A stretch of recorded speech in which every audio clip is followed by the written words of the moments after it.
Banyak sekali yang meng-share orang Yahudi salat di masjid. Bedanya kalau di Islam itu kan beribadahnya ada ruku, ada sujud. Tetapi kalau orang Yahudi itu hanya membacakan kitab sucinya dengan cara kepala dimanggut-manggut seperti itu. Tapi mereka percaya bahwa Tuhan itu hampir sama ya dengan Islam, bahwa benar-benar adanya Tuhan itu satu, tidak berwujud manusia, persis seperti ajaran Islam. Maka jika orang Yahudi itu beribadah di dalam masjid, berarti kan bisa dialog bersama-sama. Jadi tidak benar kalau orang Israel itu bermusuhan dengan orang Islam, itu tidak benar. Sebab orang-orang Israel itu tidak semuanya Zionis.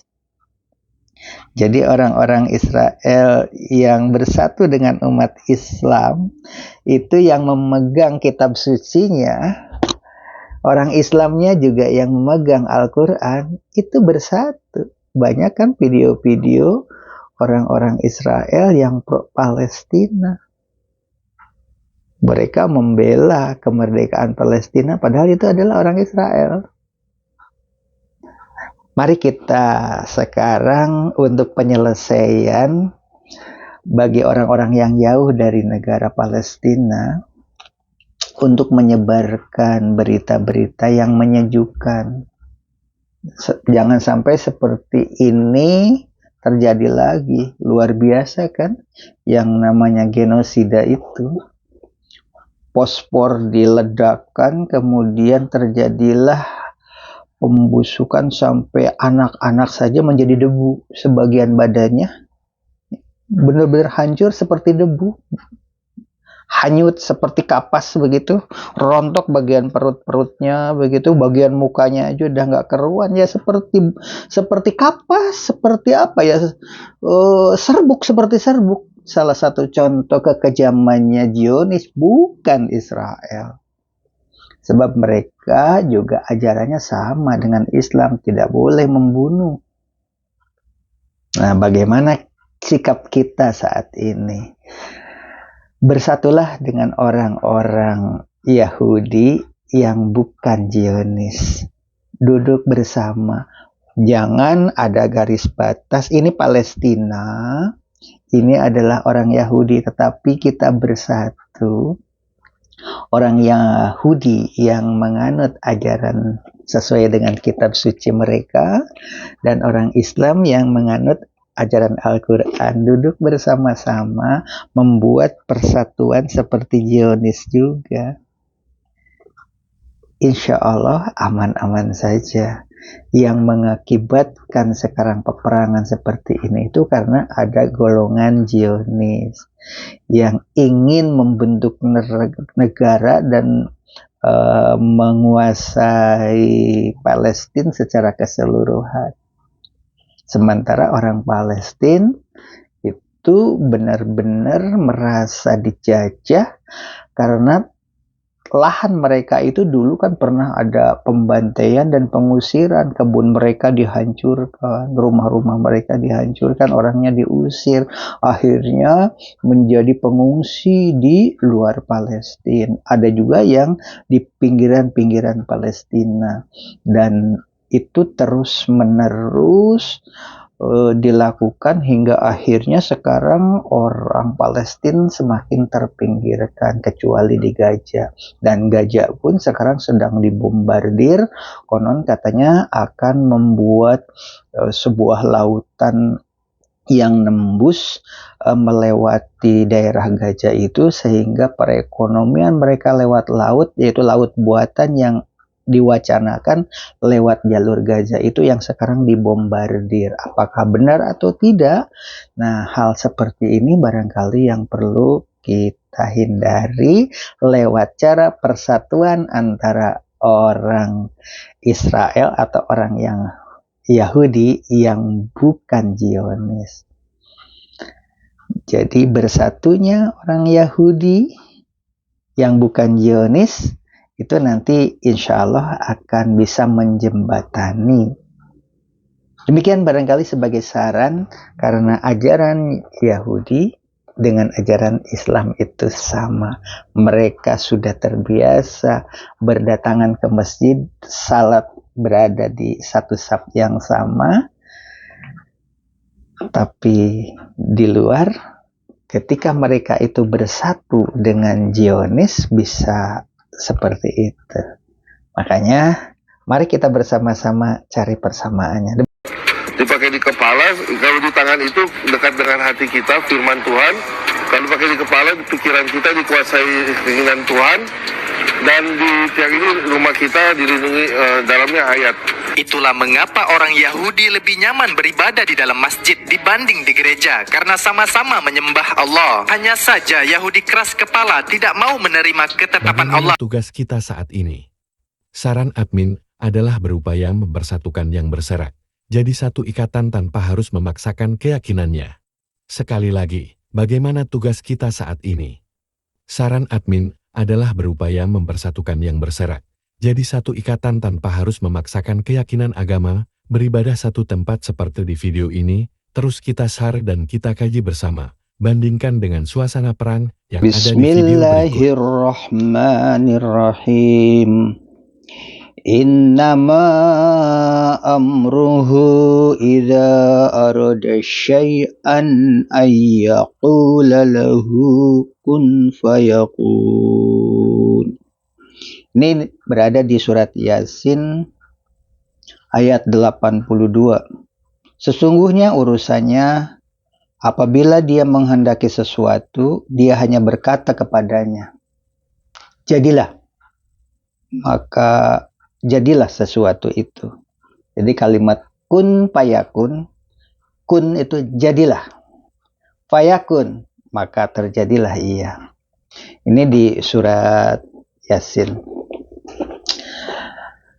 Jadi ingat peristiwa yang dikatakan oleh Dr. Haji Matroji, pengarang buku sejarah di Erlangga, yang mengatakan bahwa perang di Gaza atau di Palestina itu antara Israel dengan orang-orang Palestina itu bukan perang agama, itu adalah perebutan kekuasaan. Tapi di Ngangga juga tetap, karena di situ kan ada pusat ajaran agama Islam nomor 2 setelah Makkah. Karena di situ ada masjid yang digunakan untuk pergi ke Sidratul Muntaha pada saat Isra Mi'raj. Assalamualaikum warahmatullahi wabarakatuh. Mitra Muslim, beredar saat ini di masyarakat kita bahwa Masjid Al-Aqsa berikut Qubbatus Sukhra runtuh. Namun demikian, itu adalah berita hoak, karena alhamdulillah kami dari Satrian Wisata yang saat ini berada di Masjid Al-Aqsa, tepatnya pada tanggal 5 November 2023, masih dapat melaksanakan ibadah dengan khusyuk di Komplek Al-Aqsa. Oleh karena itu, hati-hati mitra muslim, jangan sampai terbawa berita hoak, karena peperangan terjadi di jalur Gaza, bukan di Yerusalem, di mana Yerusalem di dalamnya ada masjid utama, yaitu Masjidil Aqsa. Kami pun dapat berziarah ke kota-kota tepi barat seperti Bethlehem, Jericho, dan Hebron. Mudah-mudahan foto ini, gambar ini saksi bahwa Masjidil Aqsa sampai dengan detik ini masih utuh dan masih dapat diziarahi. Dan masjid itu juga diklaim bahwa itu adalah peninggalan kerajaan zaman dahulu, yaitu Nabi Daud, King David. Nah, berhubungan dengan masalah keyakinan, justru beragamanya orang Yahudi dengan agamanya orang Islam itu lebih damai. Kenapa? Karena sama-sama meyakini bahwa Tuhan itu benar-benar satu, yang lurus, benar-benar satu adanya. Coba kita lihat video berikut ini, kita dengarkan dan kita rasakan. Di dalam masjid masjid dibanding di gereja karena sama-sama menyembah Allah. Hanya saja Yahudi keras kepala tidak mau menerima ketetapan Allah. Nabi terakhir terlahir dari bangsa Arab dari keturunan Nabi Ismail. Ditambah lagi Rabi Yahudi terdahulu menghapus nubuat Nabi Muhammad. Orang Kristen berkata, orang Yahudi menyembah Yahweh dan Yahweh adalah Yesus itu sendiri. Padahal orang Yahudi sendiri yang bilang kami menyembah Allah yang Esa dan syahadat kami Tuhan itu Allah, Tuhan itu Esa. Ini ada perintah di dalam Taurat, kalimat syahadat dengar hai orang Israel, Tuhan Allah kita Tuhan itu Esa. Lalu dibilang, jadi ayat Taurat yang isinya kalimat syahadat itu selain dipakai doa pagi di lengan yang diikat, dipakai di kepala, kalau di tangan itu dekat dengan hati kita, firman Tuhan. Kalau pakai di kepala, pikiran kita dikuasai keinginan Tuhan. Dan di tiang ini rumah kita dilindungi dalamnya ayat. Itulah mengapa orang Yahudi lebih nyaman beribadah di dalam masjid dibanding di gereja karena sama-sama menyembah Allah. Hanya saja Yahudi keras kepala tidak mau menerima ketetapan Allah. Oleh sebab itu, di video-video yang beredar, apakah itu di Instagram, di YouTube, di berbagai macam mass media atau di media-media elektronika, banyak sekali yang meng-share orang Yahudi salat di masjid. Bedanya kalau di Islam itu kan beribadahnya ada ruku, ada sujud. Tetapi kalau orang Yahudi itu hanya membacakan kitab sucinya dengan cara kepala dimanggut-manggut seperti itu. Tapi mereka percaya bahwa Tuhan itu hampir sama ya dengan Islam, bahwa benar-benar adanya Tuhan itu satu, tidak berwujud manusia, persis seperti ajaran Islam. Maka jika orang Yahudi itu beribadah di dalam masjid, berarti kan bisa dialog bersama-sama. Jadi tidak benar kalau orang Israel itu bermusuhan dengan orang Islam, itu tidak benar, sebab orang-orang Israel itu tidak semuanya Zionis. Jadi orang-orang Israel yang bersatu dengan umat Islam itu yang memegang kitab sucinya, orang Islamnya juga yang memegang Al-Quran, itu bersatu. Banyak kan video-video orang-orang Israel yang pro Palestina. Mereka membela kemerdekaan Palestina, padahal itu adalah orang Israel. Mari kita sekarang untuk penyelesaian bagi orang-orang yang jauh dari negara Palestina, untuk menyebarkan berita-berita yang menyejukkan. Jangan sampai seperti ini terjadi lagi. Luar biasa kan yang namanya genosida itu. Fosfor diledakkan, kemudian terjadilah pembusukan sampai anak-anak saja menjadi debu sebagian badannya. Benar-benar hancur seperti debu. Hanyut seperti kapas begitu, rontok bagian perut-perutnya begitu, bagian mukanya aja udah nggak keruan ya, seperti kapas, seperti apa ya, serbuk, seperti serbuk. Salah satu contoh kekejamannya Zionis, bukan Israel. Sebab mereka juga ajarannya sama dengan Islam, tidak boleh membunuh. Nah, bagaimana sikap kita saat ini? Bersatulah dengan orang-orang Yahudi yang bukan Zionis. Duduk bersama. Jangan ada garis batas, ini Palestina, ini adalah orang Yahudi, tetapi kita bersatu. Orang Yahudi yang menganut ajaran sesuai dengan kitab suci mereka, dan orang Islam yang menganut ajaran Al-Quran, duduk bersama-sama membuat persatuan seperti Zionis juga. Insya Allah aman-aman saja. Yang mengakibatkan sekarang peperangan seperti ini itu karena ada golongan Zionis yang ingin membentuk negara dan menguasai Palestina secara keseluruhan.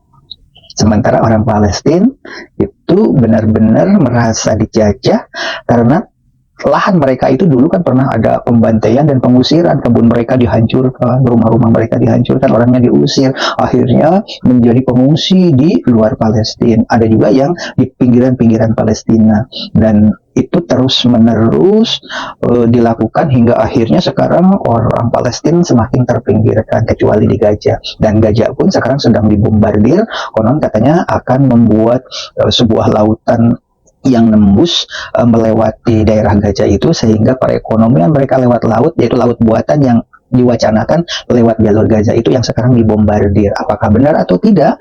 Nah, hal seperti ini barangkali yang perlu kita hindari lewat cara persatuan antara orang Israel atau orang yang Yahudi yang bukan Zionis. Jadi bersatunya orang Yahudi yang bukan Zionis itu nanti insya Allah akan bisa menjembatani. Demikian barangkali sebagai saran, karena ajaran Yahudi dengan ajaran Islam itu sama. Mereka sudah terbiasa berdatangan ke masjid, salat berada di satu saf yang sama. Tapi di luar, ketika mereka itu bersatu dengan Zionis bisa seperti itu. Makanya mari kita bersama-sama cari persamaannya. Demikian, wabillahi taufiq wa hidayah. Wassalamualaikum warahmatullahi wabarakatuh.